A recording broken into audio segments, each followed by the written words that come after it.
All right, today we'll continue on with Section 8 of the Constitution. Last class period, we went through how a bill becomes a law. We took a pretend bill and ran it through. And then we ended up with something called the Presentment Clause, which means that anything that Congress passes has to go to the President for him to sign it and deal with before it becomes a law. We're going today to look at all the powers that Congress has, the things they can make laws about. And we've had that idea thrown out completely, the Presentment Clause. There's lots of times where Congress will set up some agency to regulate something and let that agency decide the regulations. We talked about that last time, but as we run through this part, that we'll talk about other violations, but on top of all those, very often we have that Presentment Clause also being violated. Congress will set up an agency and the President will sign the law setting up the agency, and then that agency makes the regulations that we live by. Those regulations are law, but they never got presented to the President. So as we go through these duties, we will talk about other violations, but we also have that just this mass violation of most of what Congress does, that violation of the Presentment Clause. So, all right, Section 8, if we look at it, it starts off and says, the Congress shall have power to. And if you just scan down through the Declaration, or the Constitution, you'll see a whole bunch of statements, all starting with to, and ending with the semicolon, and finally down at the end we get a period. This is all one long sentence giving us different powers that Congress has. And each power is separated by that colon or the semicolon there. That will help us as we look at some of these and read what's actually there, to remember that here in this section we have one power, the first one we'll look at. That's very significant to remember, that we're dealing with one power. Each one of those, the Founding Fathers are breaking off different powers that Congress had. So we'll go down through and look at all of these. We are going to, however, here break from what we've been doing. We're not going to go in order. I have them grouped by topic. It just seems maybe a little bit easier for us to look at all the things that deal with the same topic together. Not that the order here is necessarily wrong, just I thought it'd be easier for us. So in this lecture, I'd like to look at the first two topics, the financial powers, and then the second one, let me turn the page, is the commercial powers. So we'll look at financial, commercial powers of Congress here in this lecture. All right, let's jump right into this and look at the financial powers. And I will give you the number of the power as they're listed in the Constitution, just so you have that and so we can find them. In the financial powers, the very first one is actually the first one listed here in Section 8, so it's that very first paragraph. Let's just read it, and the first thing I want to do is just look at what it's saying, and then we'll look at the complications and how the courts have mutilated this thing, or Congress, and that type of thing. So first thing under financial powers is right here.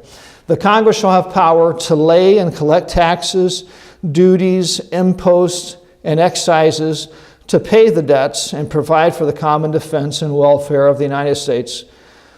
But all duties, imposts, and excises shall be uniform throughout the United States. So here we have several things listed, but this is where I said, looking at the grammar and the actual structure of this thing, helps us see that here we have one basic power, and then some descriptions or restrictions on that basic power. So let's first of all look at the basic power here that Congress is given, and then the restrictions. The basic power is the first thing stated, to lay and collect taxes, duties, imposts, and excises. All right, that is the power that's given to Congress in this first section of Section 8. They list here 4 different types of taxes. Really, the types are not that super significant here. It just gives Congress a little bit of leeway to have an import tax or a tax on some good, some excise tax on something produced in the country. Gives them a little leeway to decide how to collect the money. So there's a little bit of leeway there in the wording. So we have Congress here given the power to decide what these things are. And then the other thing included in that first part is to collect them. Now, it might seem obvious that Congress would have this power, but again, we're talking about government officials. We don't want to make that assumption. So Congress here has the power to determine what the taxes are, and then also to set up some mechanism for the taxes to be collected. If we didn't have that statement here, Congress would have the power to lay a tax, say, all right, everybody pay $10 per person, but they couldn't ever do anything to collect it. I don't know if we'd all have to walk to D.C. and hand them a $10 bill personally. They would not have the authority to set that up. So this says they can lay it and they can collect it, both of those things there. And I think it's appropriate that this power is given to Congress. If you think of the way Congress is made up and how especially the lower house answers directly to the people in the states, it's appropriate that this power of taxing would be in a body that's very closely connected to the people themselves. The people that are going to be ultimately paying this tax. It'll be their direct representatives that have a very direct say in what the taxes are. All right, so that's the basic power that's given to us here. The rest of this really is a restriction or a clarification of that power. All right, the clarification and restrictions are to pay the debts and provide for the common defense and general welfare of the United States, and all duties, imposts, and excises shall be uniform throughout the United States. Okay, so the first of these restrictions or clarifications on this is it says that they can collect this tax, and then one of the things they can do with it is to pay debts. Right? So Congress collects this money. They're not just at liberty to do whatever they want to with it, go buy their kids some new toys or a new laptop. They collect this money, and then there's some restrictions on what they do with it. One of the things they can do is pay debts off. Right? The second thing, it's kind of two things lumped together, but I'll split them into two. The second thing is provide for the common defense, military. Navy and Army and that type of thing, pay for the soldiers, pay for equipment, pay for ammunition, pay for practice and drilling and, all that kind of stuff. They can set that up. So this money they collect, they can pay debts with it, they can pay for the military. And then the third thing might seem strange to us the way it's worded. It was not strange at this point. It says they can provide for the general welfare of the United States. And that literally means here they can only spend money in ways that are good for the entire country. The good would be the welfare, and the entire country would be the general part of that statement. So Congress couldn't pick one student and say, oh, we like Billy here, we're going to give him $500. That's not something that is good for the entire country. All right, this is the part, and we'll get to this in a minute, that Congress is completely, and the courts have completely twisted this general welfare statement away from what it originally meant. Originally, it was a blanket statement that they could only spend money in ways that were good for the whole country. They couldn't just pick one city, or one state, or one region, or one person, or one business, or one group of people, and give them money. It had to be spent on things that were good for the entire country. So the general welfare clause is what that's referred to.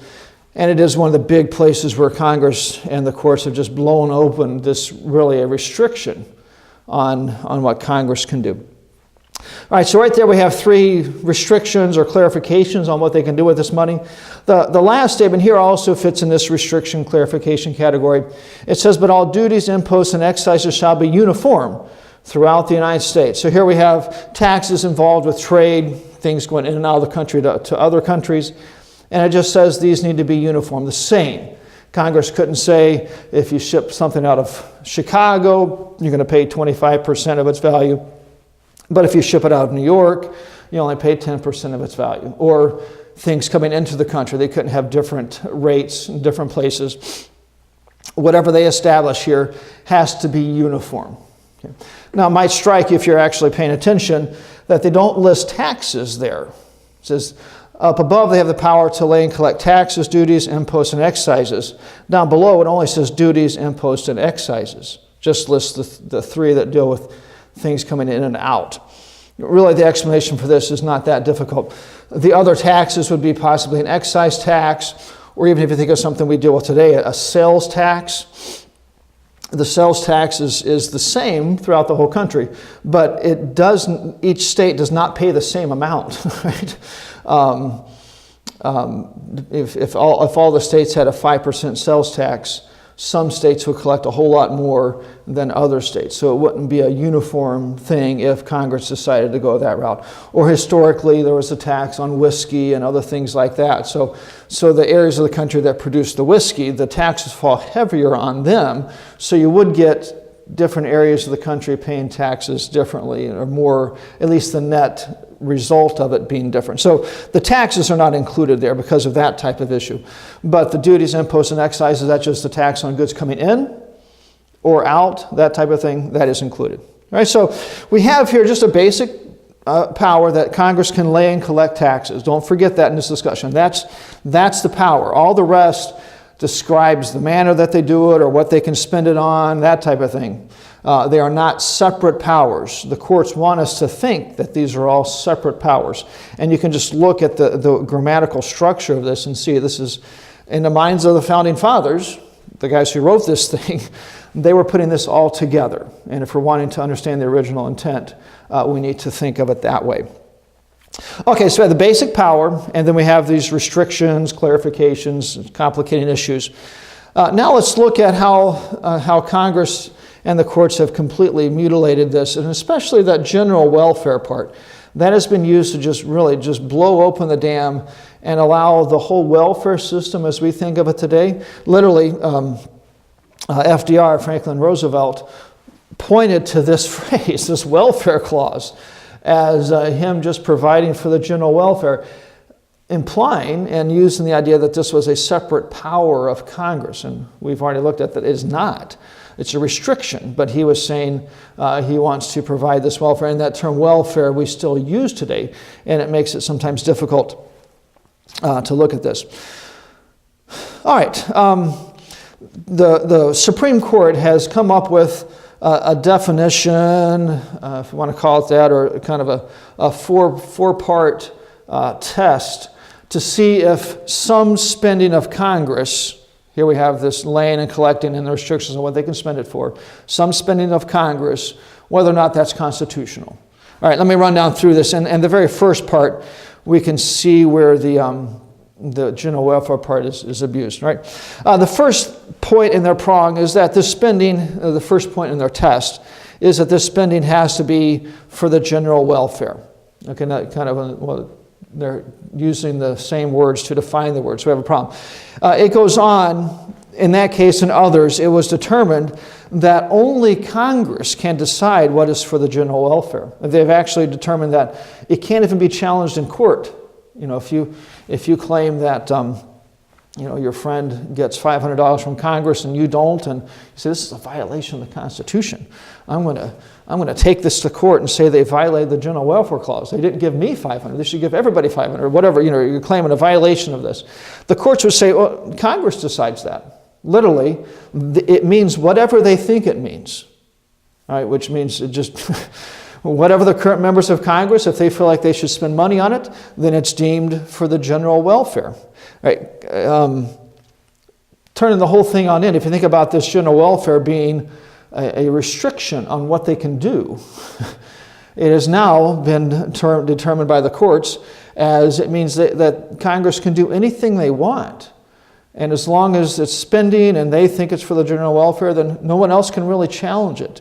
So that's the first prong. It's got to be in pursuit of the general welfare, and it's completely left up to Congress to decide whether or not it's for the general welfare. All right, the second thing, here we're just, the whole point of this was the 4 steps that Congress has to determine, or that the courts have to determine if spending of Congress is constitutional.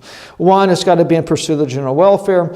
The second thing was the conditions must be unambiguous. It's got to be clear we're spending the money on this or that or for this reason. You can't just leave it like we're going to, go around the country doing good deeds for people as we randomly come across them. It's got to be relatively straightforward and unambiguous where the money's going. Hopefully you can think about how that could be abused by members of Congress. You know, let's spend money for good around the country wherever we can find it. And the good that they will find will be their lunch and their flight back home on a personal jet instead of in a commercial airline. They'll find lots of good to do, but for some reason it's going to involve them and their family. So it's got to be unambiguous. So, all right, the third thing is that the conditions for the spending have to be related to the project. If Congress says we're going to set aside some funds to renew the urban center of a certain city, which would be a violation of the general welfare statement, but if they wanted to do that, then they couldn't say to businesses, if you want to come and put your business in this inner city district, we'll give you this big tax break, but to get the tax break, you've got to do 500 push-ups or something like that. They could say you've got to move your district, your business here, or you've got to hire so many employees. There's got to be some connection between the thing they're hoping to accomplish and the money getting spent. They couldn't come up with just arbitrary things. All right, and then the fourth piece of this test about whether spending is constitutional is there can't be other constitutional provisions that are violated. There are other things Congress is barred from doing. They couldn't spend money to do something they're barred from doing. So at least we do have them recognizing that there's a constitution, just misapplying the words. Sandra Day O'Connor, a justice on the courts a while back, described this four-pronged test, and specifically the way the courts have described the general welfare clause this way. She said, if the spending power is limited only by Congress's notion of general welfare, the reality is that the spending clause gives Congress the power to become a parliament of the whole people, subject to no restrictions save such as are self-imposed. This was not the framers' plan and is not the meaning of the spending clause. All right, so the courts have ruled that this restriction is just a general spending power, whatever you want to do, whatever you want to spend it for. And at least Sandra Day O'Connor, there's others that recognize that this is a gross misunderstanding, and I think in many cases intentional misunderstanding of what this phrase general welfare clause means. All right, a couple other things here before we leave this first power in the financial section. If you're worried, this is the longest, most complicated one to deal with. All right, this general welfare clause, let me look at some other things that point to the fact that this does not mean what the courts have said it means. First of all, it's not this general power to do good wherever it's needed or a general power to provide welfare for people. The founding fathers, at that time, there were laws of that nature. They were never called welfare laws. They had poor laws or poor relief, those types of things. So if they'd wanted to say that Congress had the power to give money to people in need, they would have chosen other words. This has been completely novel to come up with this idea of general welfare. They would have said, to pay the debts, provide for the common defense, and poor relief, not the general welfare. So the wording itself, it would be very out of character for the time to describe what we think of as a welfare program with this phrase. So we can also look at a couple of examples from the founding era, some of the guys who were around at this point and later on, and their thoughts on this. One is Alexander Hamilton. If you know much about him, he wasn't especially known for being very, very tight with the Constitution. He was wanting to push the boundaries. But he thought that if Congress wanted to do what we're at this point called internal improvements, wanted to build a road, like the National Road going from the east into the Midwest area, or build a canal, or any type of internal improvement like that, he felt that it would require a constitutional amendment. He thought that this general welfare did not give Congress that much latitude. If you think about a road going all the way across the country, you could at least make the argument that's for the general welfare. According to Hamilton, his thinking was no. That does not give Congress that much power. And if you think then about going way beyond building a road across the whole country to providing money to poor people and all the other things, building libraries and this and that here and there, and all saying it's for the general welfare, we've come a long distance from that. So Hamilton didn't think it went to even those internal improvements. Another one, James Madison, the father of the Constitution, when he was president, vetoed a law. It came through Congress, setting up these internal improvements again, and he vetoed it, and he cited this part, this general welfare clause. He said, this is not for the general welfare. We're taking money from Maine, and we're spending it down here on a road going through Tennessee or something. It's not for the general welfare. So we can look at some of the founding fathers, we can look at their writings and other places, and this general welfare does not mean what the courts have taken it to mean. So one last thing, and this is kind of not directly Constitution related, but this idea of taking money from one person and giving it to another in any other setting, when that's done by force, it's considered theft. Right? If I take money from Jim and give it to Sally without Jim's permission, then I'm going to jail. But here the government does that basically. They take money from one person and they give it to another, and if you're the person having money taken away from you and you don't like it and you don't pay it, then they send you to jail and they take your money anyway. Right? In any other place we would consider this theft. But since the government's involved, it's okay and it's good, and you're told that you're not compassionate, you don't care for people if you are against this general welfare idea. All right, that was the first of the financial powers. Don't lose sight of the fact that the power there was to lay and collect taxes. The debts, the common defense, the general welfare, the uniformity, those were restrictions and clarifications and a description of that power to lay and collect taxes. All right, let's go on and look at the second power here in this financial section. And it's actually the second one in our list, so that's convenient. Goes on here, the next paragraph, section, not really paragraph, to borrow money on the credit of the United States. Very, very straightforward. Congress gets to borrow money. A lot of these are significant, not so much that the national government has the ability to borrow money, but it's specifying which part. The president can't go down to Fifth Third Bank and get a loan for the government. He can get a loan for himself, but not a loan for the government. All right. Congress can go down to the bank in town and borrow money if they want. The Supreme Court can't do it. The Secretary of State can't do it. If there's going to be money borrowed, it's got to go through Congress, which I think is appropriate. So they have the ability to borrow money on the credit of the United States. All right, the third one in this section is number 5 in our list in the Constitution. It's the 5th phrase. There we have to coin money, regulate the value thereof, and a foreign coin, and fix the standards of weights and measures.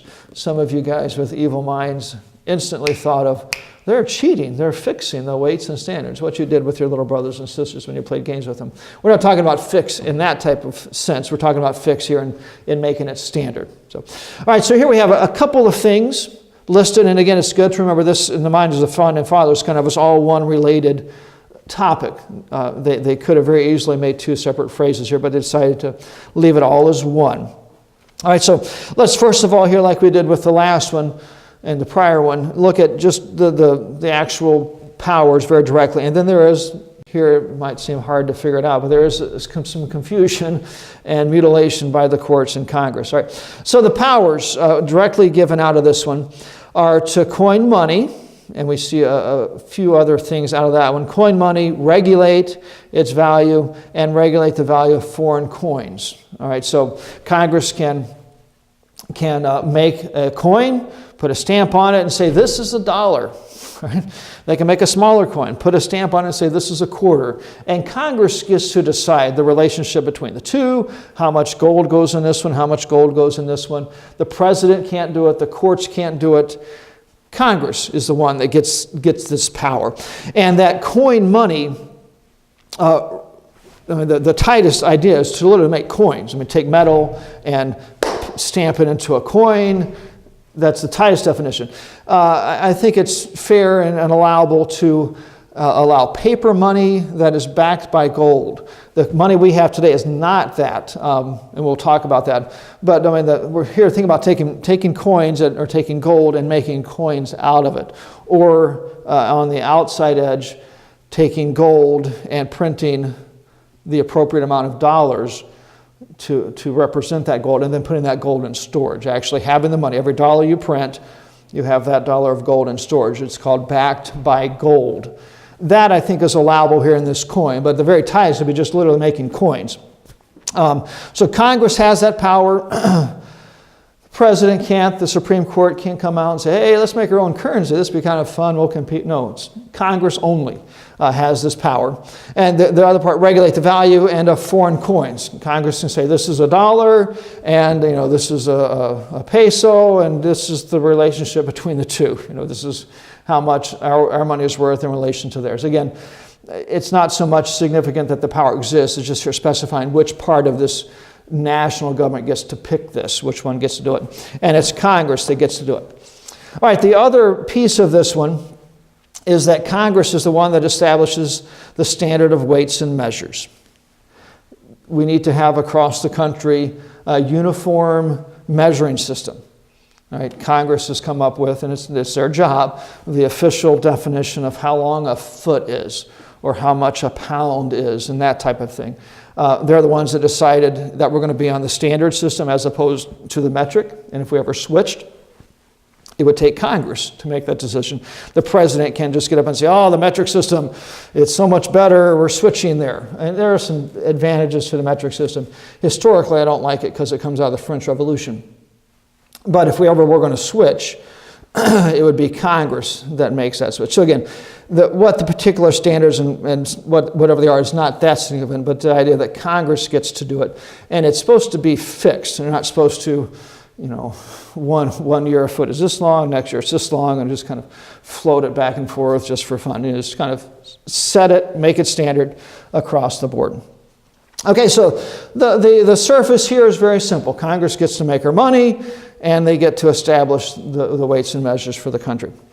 Once again, the courts and Congress have mutilated this thing. So the money we use today is not allowable by this definition. If you just look at the definition of these words and what the Founding Fathers meant. Today we have money, paper money, that is not backed by gold or silver. It's backed by the full faith and credit of the United States government. They print a dollar bill, and they don't have a corresponding dollar of gold in storage. Our money used to be that way. A dollar printed, they had the dollar in storage. They print another dollar, they had to go find another dollar of gold and put it in storage. It used to be that way. We have thrown out the gold backing, and now it's just backed by the full faith and credit of the government. The term used at that, well, let me mention one more thing. They've printed this money, and then they have made it legal tender. What that means is you're required to accept it. If your friend does something for you, they proof your paper or something, and you're going to give them $20, you're supposed to pay them $20 for it, and you pull out the normal U.S. currency and give that to them, they're required to accept it. They can't say, oh, no, I'm getting paid in gold only. You're required to accept it. So the government has printed this pretend money. The term for it really historically is a bill of credit. And then they have made it legal tender on top of it. Made it so that we have to accept it. Really, if you're familiar with the way a checking account works, it'd be kind of like you just writing checks. So you owe your friend $20. You have no money in your checking account. But you just write a check for $20 and give it to your friend. And tell your friend, don't actually go cash that thing. Just trust me that it's good, and then when you owe somebody $20, you just give it to them. All right, that would be a bill of credit. It's based on people trusting you.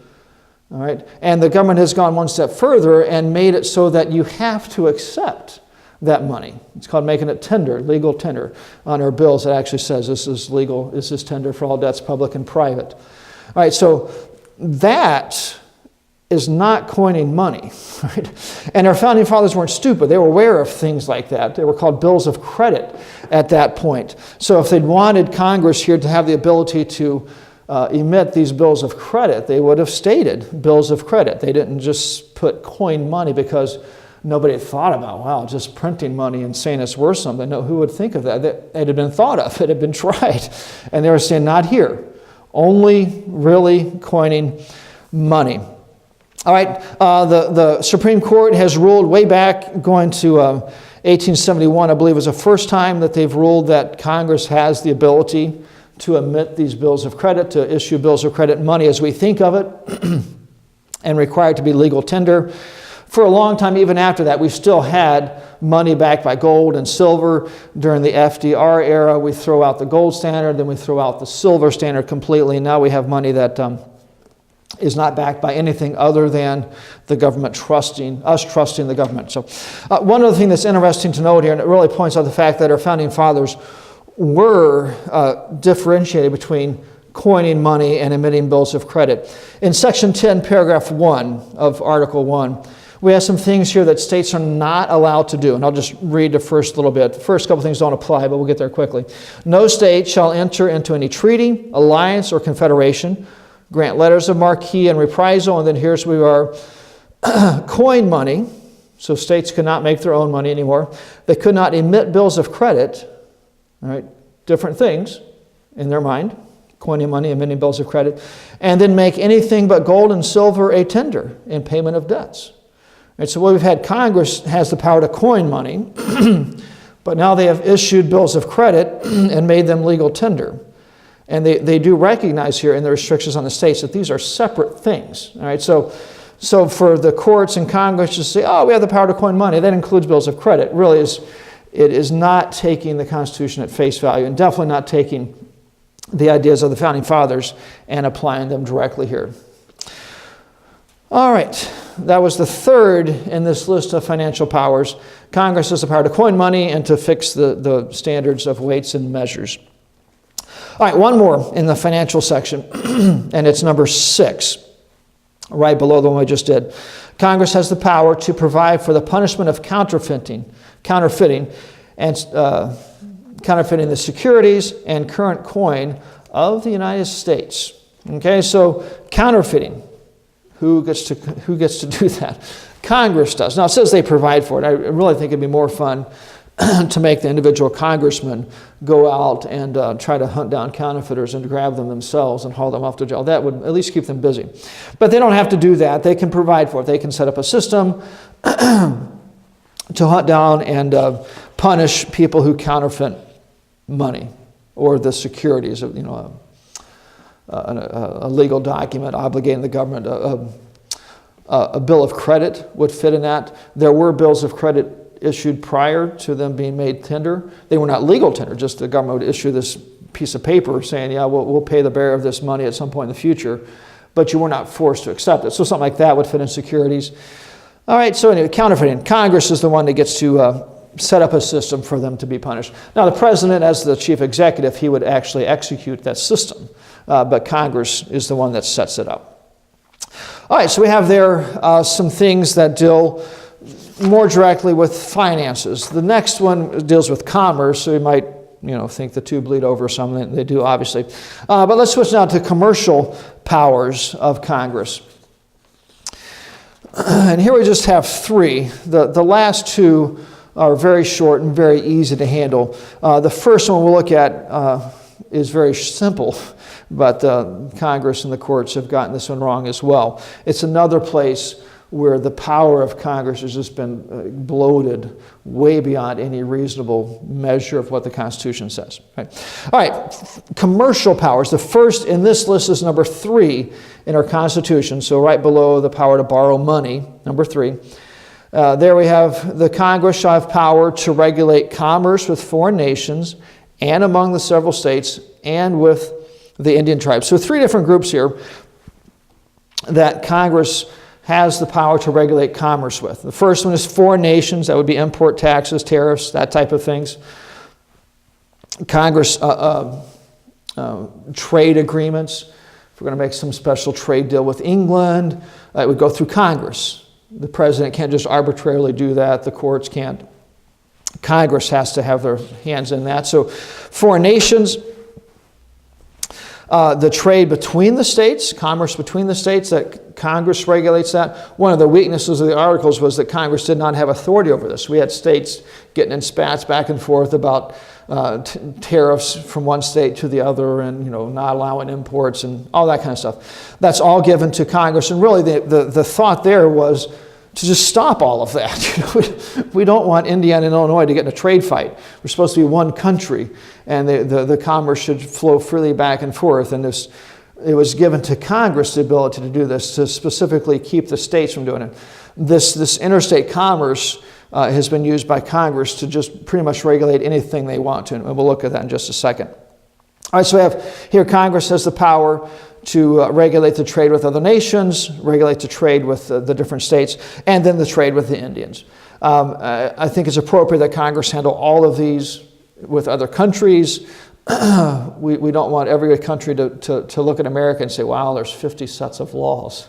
I don't want to trade with them. Right? We're one country in the sights of other people. We're one country, and it makes sense to have one standard set of rules. The same with the Indians. All right? We don't want every individual state to come up with their own policy about how to handle the Indians. Congress handle that. So, all right, so straightforward here, at least what this says on the surface. The part of this one that has gotten destroyed is the regulating the commerce among the several states, the interstate commerce. That has been way twisted out of anything recognizable. Let me give you the definition that's currently used, and this has been the definition since about the mid-40s or so with FDR, of what interstate commerce is. So this thing that, this Congress gets to regulate it, whatever this thing is. And this is the current definition. Any human activity or other phenomenon that has any ultimate impact on activities in more than one state. Any human activity or other phenomenon that has any ultimate impact on activities in more than one state. All right, if a couple of you guys go up to the state line between us and Michigan and you stretch a rope across and you have a tug of war, by this definition, you're involved in interstate commerce. You're pulling on a rope, and it has an effect in another state. Right? It's hard to think of something that would not, at some point, have an ultimate impact on activities in more than one state. And you could argue that us breathing affects other states because we're depleting the air of oxygen, and that air is mixed with the same air that's in Michigan and Illinois, and we're affecting those states, or some kids that live on a state line throwing their grass clippings over the fence into the next state. That is interstate commerce by this definition. All right, so just a crazy definition.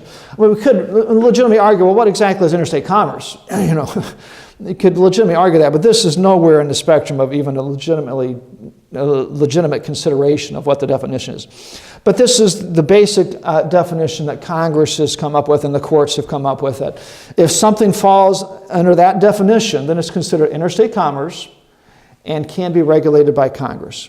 Right? Now that's just outrageous to think of that. Clarence Thomas, hopefully you know that name, currently on the Supreme Court, he argued in 2005, correctly so, that the Commerce Clause had been turned into the equivalent of a general relegatory power. It gives Congress, as is currently described, the ability to regulate anything they want to. They can go to a manufacturing plant in Indiana that's buying, it's in Indiana. Maybe it's in South Bend, or let's say Indianapolis, multiple hours from any border. And Congress can go to that factory and say, because of our power to regulate interstate commerce, here's how you have to make your stuff. Here's the safety regulations. Here's the wage requirements, on and on and on. If you have chemicals, this is what you have to do with those. And just it goes on and on. And the argument, the justification is interstate commerce. Okay.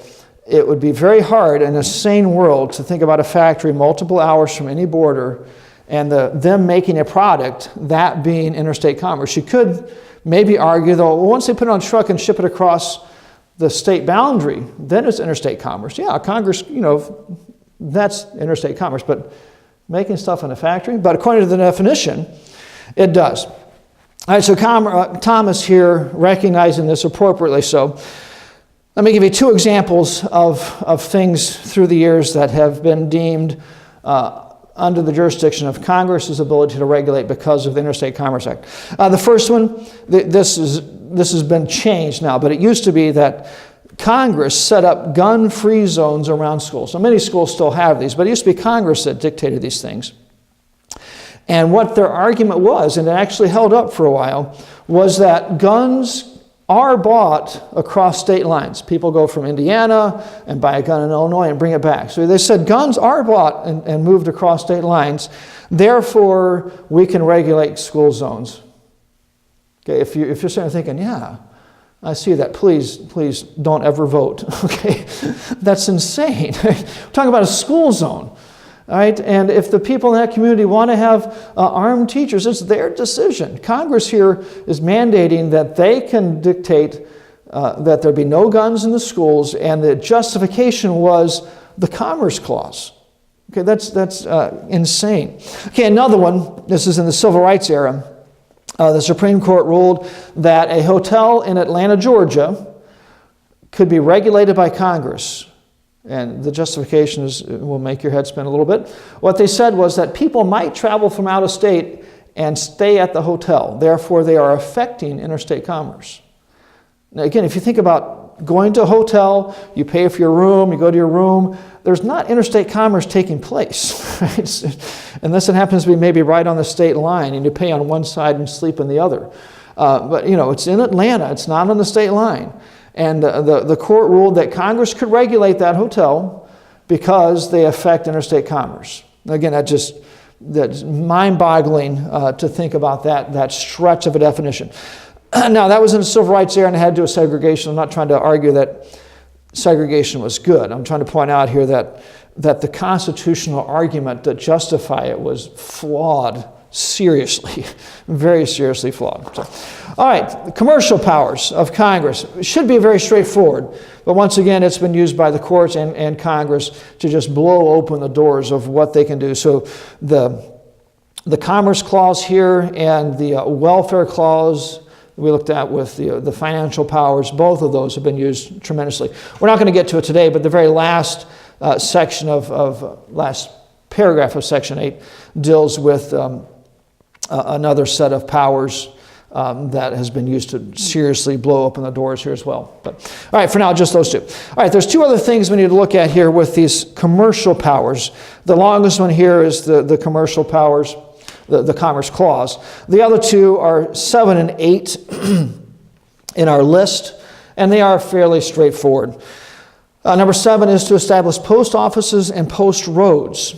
Okay, so we have the postal system is a constitutionally mandated duty of Congress. All right, we could argue that they're not doing a very good job. They should cut back on all the things that they're not supposed to be doing and get that done. And then maybe talk about doing other things. But the post offices and post roads, so they can establish post offices around the country and at least enough of a road system to get the mail between the post offices. All right, so that's a power given to Congress. And again, I think it's needed. There's a usefulness for communication in a country. It's one country. And do we want the president to just arbitrarily pick given to Congress, I think is an appropriate place. All right, the last one here to look at today is number 8, the one right below the post offices, another commercial power. To promote the progress of science and useful arts by securing for limited times to authors and inventors the exclusive right to their respective writings and discoveries. Here we have copyrights and patents, and it being given to Congress to regulate this thing. Again, one thing to think about is that there's an appropriate place for it. We don't want to have each state setting up their own copyright laws, so you make this great invention in Indiana, and you apply for a patent in Indiana, and some guy in Illinois sees it, and he applies for the patent in Illinois, and all of a sudden you've lost a patent there. So if you invent something, you can apply for a patent, and it applies to the whole country. I think that's appropriate. The same with copyrights. You write a book or something, you can get a national copyright. So it's appropriate that's at the national level, and it's appropriate here that Congress is handling this. We could have said the president or some other entity, but Congress, the people that answer directly to the people. More directly to the people, or the ones handling this. And there are real reasons for copyrights and patents. Sometimes people say, there's a patent on that, so they're going to just charge exorbitant amounts of money, especially people talk about drugs sometimes. They're just gouging people. I can't wait till the patent expires so the price comes down. People often forget that to develop that drug usually costs millions of dollars. And they've got to recoup that somehow. All right, we all like the drug, but we don't want to pay for it. All right, if we don't allow these people that develop these new things to be able to earn money on them, then we stop having the new things. All right, so there's a very legitimate reason to have these copyrights and patents. Sometimes people complain about it, but there's a very, very needed reason for it. So. All right, so today just two sections of powers, the financial powers and the commercial powers. Next time we'll talk about defense and military, political powers and some general powers there. And there we'll see that one I mentioned, the necessary and proper clause that also is used by Congress to expand their powers. So, all right, thank you very much. We'll see you next time.